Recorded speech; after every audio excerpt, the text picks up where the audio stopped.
Good evening, YouTubers. Welcome back to Shrigleytube TV. If you're returning back to the channel, then welcome back. I hope you're enjoying what you're seeing, and welcome to all the new subscribers. We had a good week for subscribers last week, so that was good. I've got a list of things to talk about on tonight's show, but I'm going to just keep it brief. It starts off with a dyno session with a chap who had a few problems, but I've explained about that when you see it. Russell, my eldest, came to help, so he helped me lap some valves in. I lightened some shafts from my race imp. Space frame picked it up from the blasters. I had to weld a chuck on the miller, so I made a bit of a video about that. Neil came and Dave in the Davrian, and we fitted the lumenition kit in their car, so that was a lovely car. I did a cracking job of that. I did a bit of a talk on the temperature with the engines, just why we do what we do with the temperature. And then the best bits at the end, in my opinion, which is went to King's Lynn last Sunday, because normally King's Lynn is the stock car meeting that takes place on a Saturday night, but because of the bad weather, they postponed it till Sunday. So it was like, well, we can go because the kids can stay up and not have to worry because they're on half term. So yeah, took the kids to King's Lynn. Awesome meeting, awesome track. Just put a 30-second snippet on of, hopefully get you guys to go and watch it to support this fantastic stock car racing. Unfortunately, one of the chaps had a bit of a incident where he got hit at high speed on the fast part of the circuit. I think he was a bit winded in that, so that was upsetting to see. But, that's the name of the game, that's what it's all about. And I'm sure he'll be back out in no time at all once he's straightened his bumper out and whatever else damage he's done to the car. So yeah, that was all good. I didn't video it obviously, but yeah. I hope you enjoy what you see anyway, and I look forward to seeing you next week on Sunday at 7. Bye for now. Morning YouTubers, it's Monday morning and we thought we'd start with a bit of a dyno session. This is an engine I've done for a chap who's stood with me now, called Dave Burnett. Now he's had the engine for about a year, but unfortunately he's had a few mishaps with, is it like we've had a coil overheating, a bit of fuel dripping. Oh god, find me a decent engine builder. Well, I wouldn't say that. Yeah, Diamond. So Dave's come all the way from Cornwall this morning to bring the engine here. Said, look, we'll just, rather than mess about on the phone taking pictures and saying should we try this and try that, we'll bring it up, put it on the dyno, give it a squeeze and see what happens. And yeah, it seems to be performing quite well. We've had a little look at the carbs, made sure the float chambers hadn't, the floats hadn't took any fuel on, played with needle valves a bit, and we've fitted a it's a lumenition magnetronic ignition system in it because it was on a different type, like the old windmill type before. So we're just wondering if that was causing some of the issues. So we'll move on now and give it a squeeze. And it's a good one. This got the right cam in it. It's a 1040. It's got a nice head. Where's the head from, David? Andy Chesman. Andy Chesman head, yeah. Good head on it. Goes really well. Holds its torque. You'll notice the torque needle. Even up at 8,000, it's still holding like 75 foot-pounds. So I'm going to pass the camera over to David. Right, just if you hold it that side, that's great. I'll wind it up. Oh, there's our little flat spot.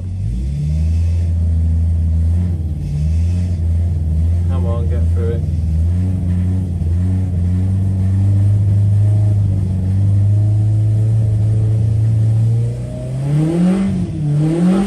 We're clear of it. I'll load it up. We'll try and start it at like 4.5, 5. Then we'll let it go.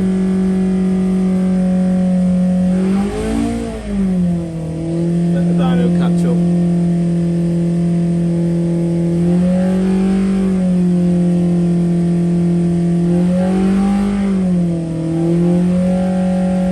Bit more. Come on, come over it. Right, we'll start it from 5. So you see it's holding a good 73, 75 foot-pound there.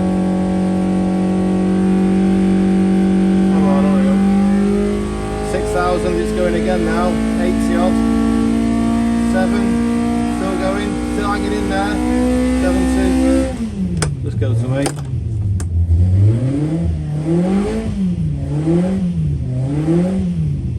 good that. You'll like that. Thank you. You're welcome. Right, thanks for holding the camera, and thanks for bringing your engine down and being part of Shrigleytube TV. Right, YouTubers, I've got a bit of help today in the form of young Russell. He's very kindly come to the workshop, haven't you, on half term to help out.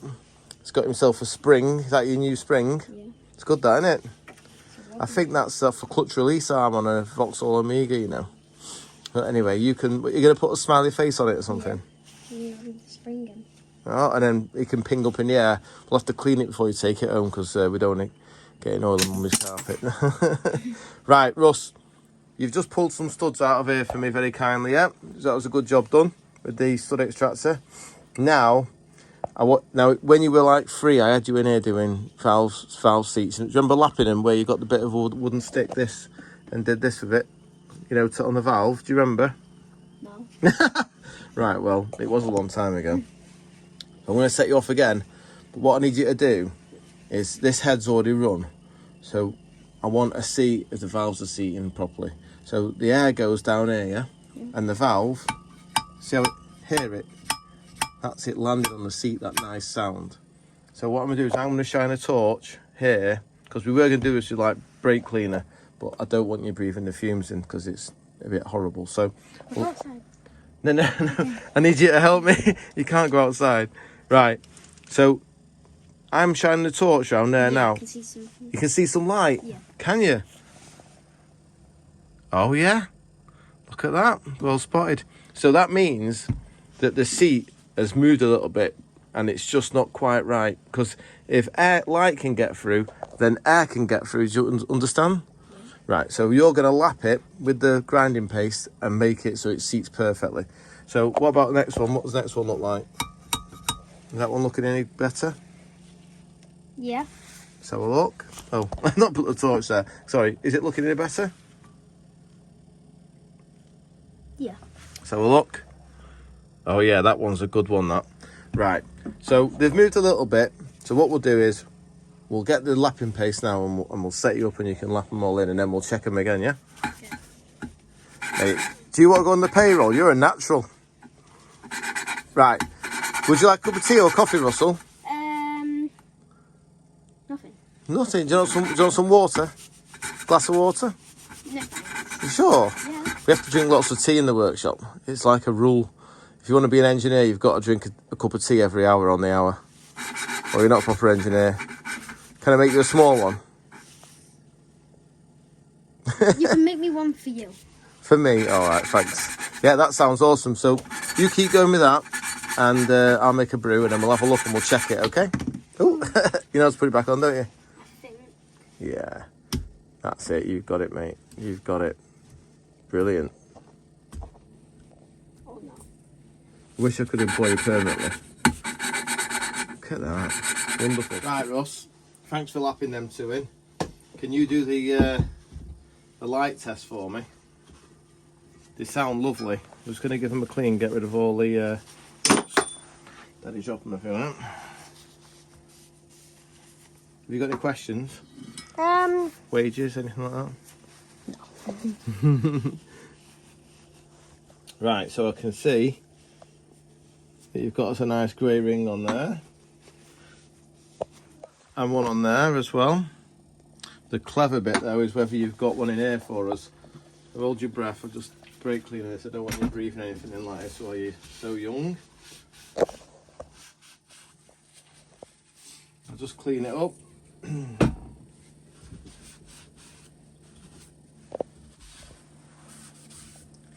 Right, wonderful. Let's have a listen. Now, bring your camera over here, buddy. Let's have a look. You don't want to take over. Yeah. So it looks like we've got pretty much a grey ring. But what we'll do is, I can't really see through the camera. Put the valves in. Oops, that one doesn't go in there. Might be a bit of grit on the guide there. It feels quite tight. Right, you hold the camera. Sorry. Right, so listen. Sounds quite good.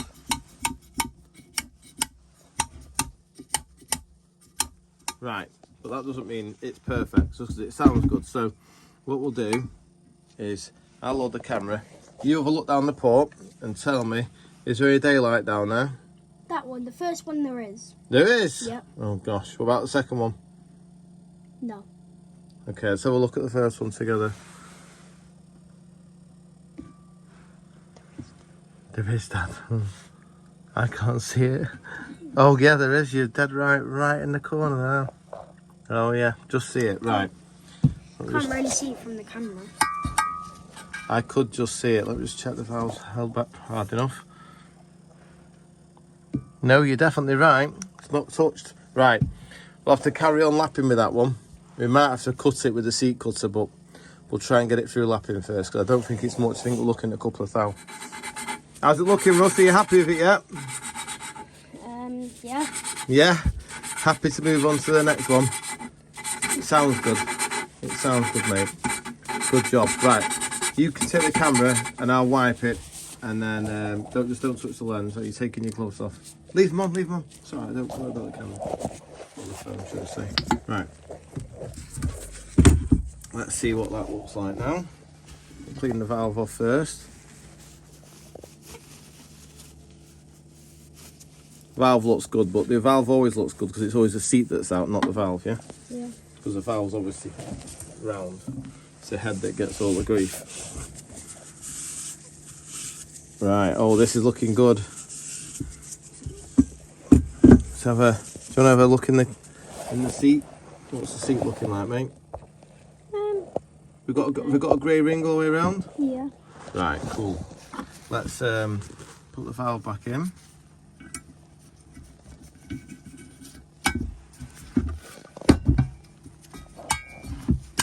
Oh, that sounds good. Let me get my big booth on in. Oh mate, that's awful. we're not winning with this, are we? Can you see the light?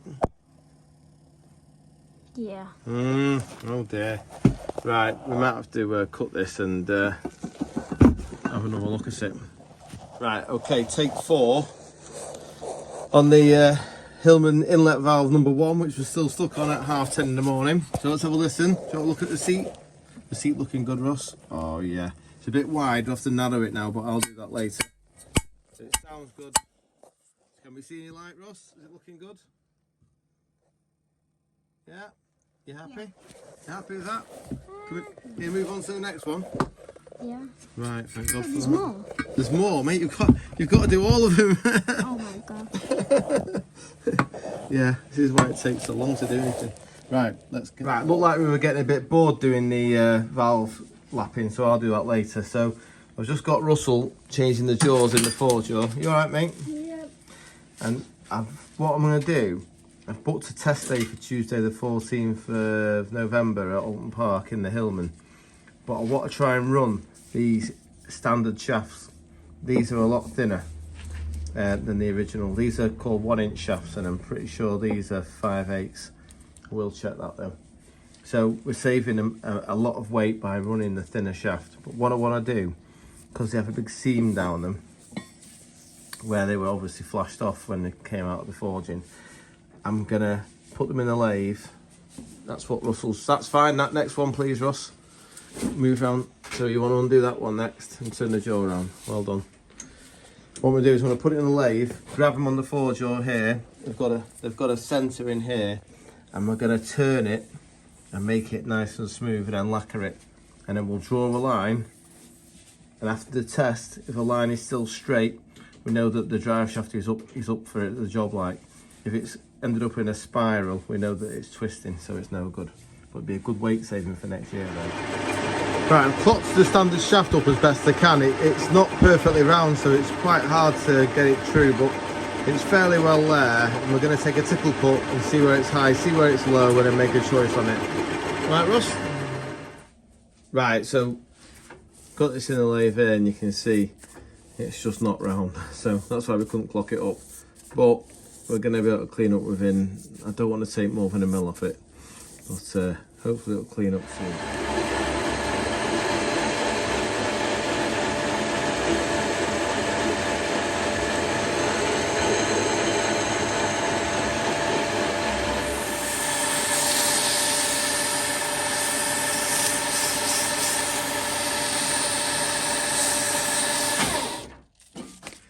my little brake test there, just testing the brake on the lathe. Right, I've just turned this down now. I ended up going to about 3/4 of an inch to get to this, you know, under the skin and under the cast or whatever it is, forging. Try and get all the imperfections out of it. So it's looking quite good now. I'm going to weigh it alongside an inch one, and we'll see what benefit we'll have. And then of course the proof of the pudding will be in whether it can cope with the torque we're going to put through it when we go on the test day on the 14th. Okay, you was back on the lightning the drivetrain at the back of the Hillman. I've turned this shaft down now, got it all running true and polished it, and it's down to 3/4 of an inch. So we've lost that's just over an inch, so we've lost about just over 1/4 of an inch off the diameter, and it works out quite well. This one now weighs 1.32 and this one weighs 1.83, so got a good 500 grams there we've saved. That's half a bag of sugar, so both sides times 2, that's a bag of sugar. And also I've been messing about a bit. This is my modified drive stub that I use, and I've drilled it out now. So normally it's solid. So I mean, don't try this at home until I've tested it on my test day, but I think we should be okay. There's more that could come out of that, to be honest, but I didn't want to go too mad. So looking at the weight saving on the stub axle, we've got 962 and 106, so another 100 grams there, so that's 200 grams. So in total I'll be saving 1.2 kilograms just from a little bit of effort on the back. I just hope that it survives the test day. I don't know how this is going to be affected by being machined down. I'm hoping that because we've took all the imperfections out the surface, in theory it's going to be stronger. Now, if you've watched any of my starts, you'll know that in recent times I don't do like a launch start. I use the clutch like a torque converter, and I feather the accelerator up at about 8,000 RPM and just let the clutch get red hot and take all the grunt so that we don't damage the gearbox. And then keeping it on the cam, obviously, even though you've got lots of heat being created by the slippage in the clutch, in theory, because we're producing 100 horsepower up at 8,000 RPM, even if I lose a percentage of that through heat and clutch slip, most of the energy is put down into projecting the car forward, much similar to how a dragster works with a torque converter. Anyway, that's a little bit of a weight saving, so I feel like I can have a good Christmas dinner now and not worry about going too much slower next year. Right, we've just picked the space frame up. It's had a bit of war in the past.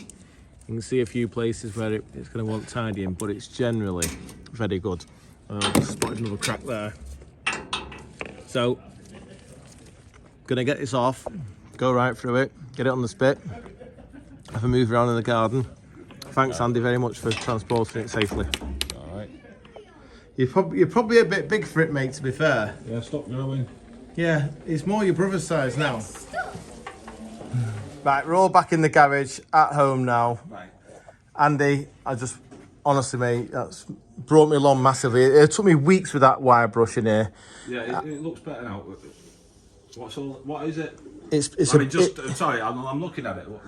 It's a piece of history, this, mate. This has done loads of racing back in the 80s when you were probably like a little wee teeny weeny or something, you know. And think of all the things it's done, and it's survived all that time.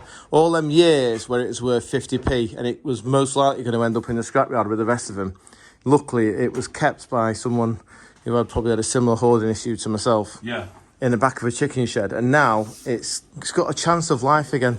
This could be back. Oh, what's he up to? I'm going to kill it by putting my arms on it. It's like resting on it. And like, no, don't touch it. The sweat might corrode it. I'm going to literally finish work tonight and come in here. I'm going to start painting it out. Get paint on it everywhere apart from where it wants repairing, so that the moisture. I've got a dehumidifier fired up, so we'll keep the moisture out of the air. And yeah, mate, thank you. You've done me a massive one there. So we can get stuck into it now. I can see we've got to that halfway point, you know. There was stripping it. I stripped it more than I wanted to. I just wanted to touch on and change a few brake hoses, and it just got more and more involved. But I can see now it's going to be a nice job. So That's what matters. And what would be good is if I got a scrutineer round, because I really fancy racing this thing, and if I could get someone to come round. Well, if you might maybe change a few tubes and that, and this What, like that one with all the holes in it? no, that's been drilled for an aluminium bulkhead in it, but yeah. No, it is 38mm cage, but it'd be better to get all the problems ironed out now rather than when you turn up at the circuit and they say you're not racing that thing. So yeah, brilliant. Right, thanks again. Okay, Russell, what I need to do is put that in there. This is Mummy's table for the Halloween party. Nice big push when I'll squeeze it. Big push and gently. Okay, good lad. Oh mate, that's absolutely cracking, that. Last another 20 years, that. Thank you. A bit of a new section in the Shrigleytube TV. We're going to call it Don't Do It Yourself. Now, obviously, being a bit of a, frugal character, not wanting to waste any money, I thought I'd attempt to change the exhaust flexible on my Volkswagen Passat. What a mistake. It's took me about 2 hours, so it's cost me a fortune. Look at the state of that. Anyway, it's done now, it's all on. So if you've got a Volkswagen Passat and the exhaust flexi starts to blow, just ring your local garage, tell them what's happened, drop it in, pay them, and then pick it up afterwards. It's a much easier way of getting through life. Just having myself a little pat on the back moment where I thought I'd share it with you guys. Now, what I've done is, this is an R8 tool holder that I bought off eBay. And this is an old chuck that had come off a drill that had burnt out. And thought, what I really need is a chuck which is really close to the head of the machine for my miller, which I'll explain in a minute, because I don't have to drop on the miller to get the big blocks underneath, if we're doing like a long stud conversion or something on a Ford. So I've just put this in the lathe. It's worked out really well. It has pulled because of the heat. I did keep on checking it. It's within 3 thou anyway, so I'm hoping that you'll see why I've done it in a minute when I show you it on the miller. But yeah, this is going to be trick. This will work an absolute treat. Well proud of myself there. Saved myself some money.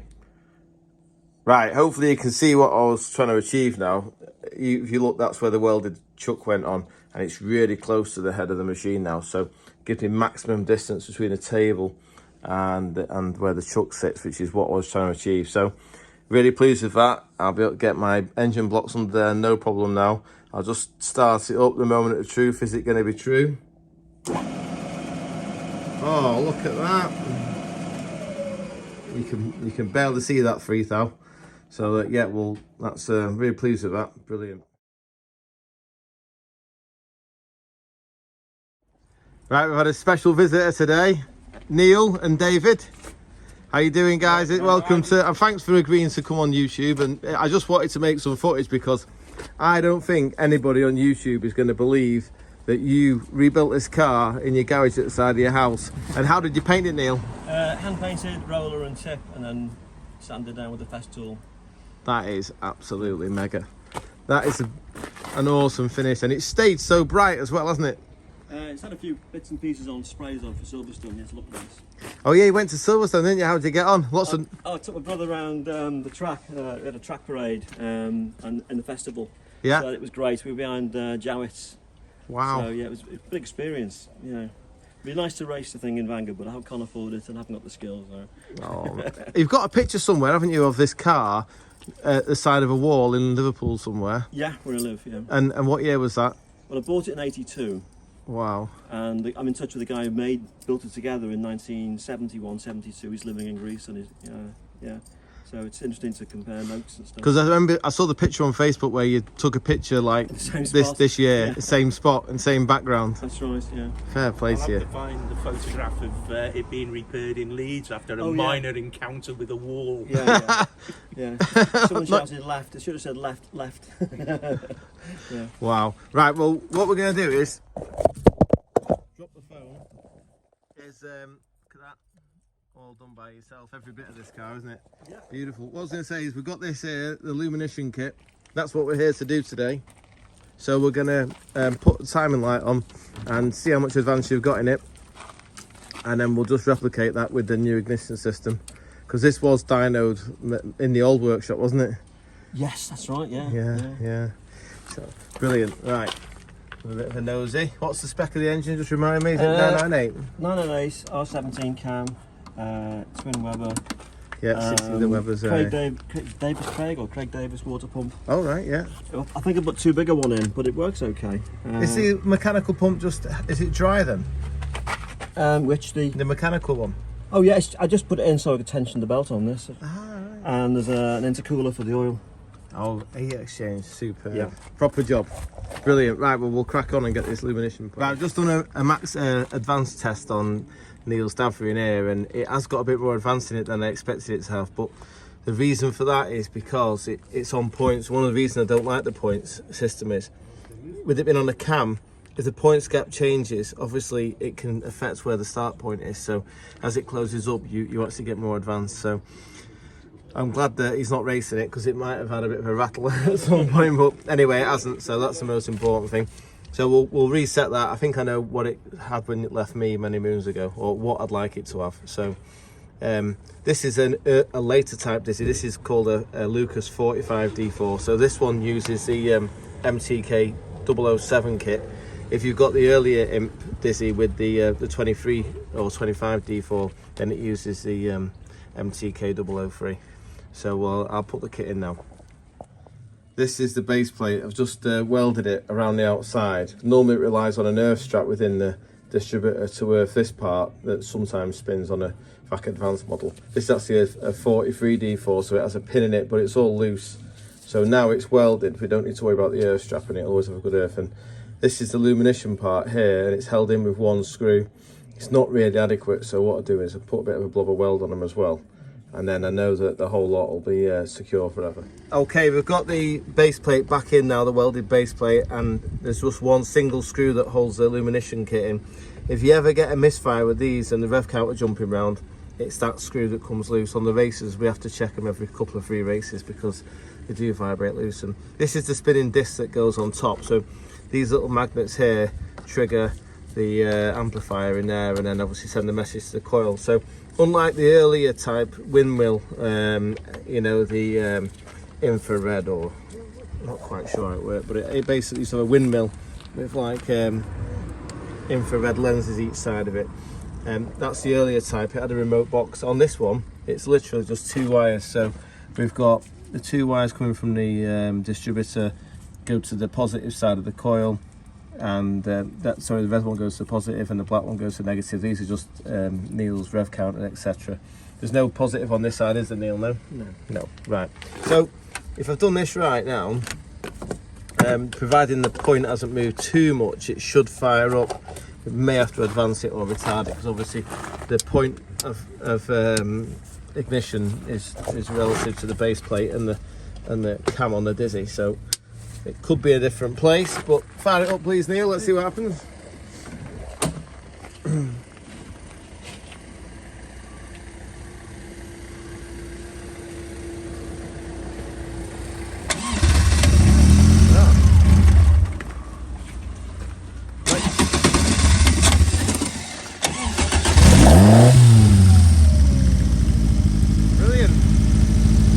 Right, we'll get the timing lights on it and see where we're at. Okay, Neil's very kindly offered to do the videoing of the advance. We've got it 20 at idle and 40 max.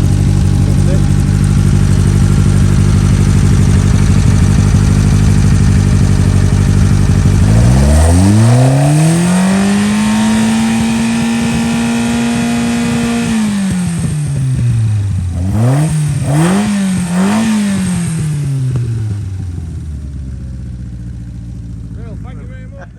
Right, Neil, Dave, thanks for coming down, and that'll be a much better car, that, with lumenition kit on it. I'm confident. Good enough for you, good enough for me. Now, one thing that sets this car off massively, I think, is them wheels. They look awesome.